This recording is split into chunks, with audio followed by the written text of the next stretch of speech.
భార్యాభర్తల సంబంధం గురించి మహాస్వామి వారు ఇలా అన్నారు. వేదము ప్రతిపాదించిన శాస్త్ర కర్మలు చేసి తీరవలసిందే. ఇందుకోసం మానవుడు బ్రహ్మచర్యాశ్రమము తరువాత వేరొకరి సహాయం తీసుకొనవలసిందే. ఆ సహాయకురాలు నీకు భగవంతుడు ఇచ్చిన బహుమానం. అది ఎప్పటికీ నీ నుండి విడదీయలేని ఆస్తి.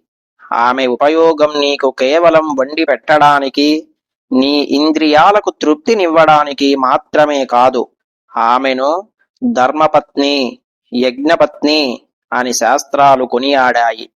కేవలం ధర్మాచరణకు ఆమె భర్తతో ఉండాలి. భర్తకు అటువంటి ధర్మానురక్తి కలిగించడం ఆమె కర్తవ్యం. ధర్మపత్నిగా ధర్మాచరణ యందు ఆయన పక్కన ఉండాలి ఆమె.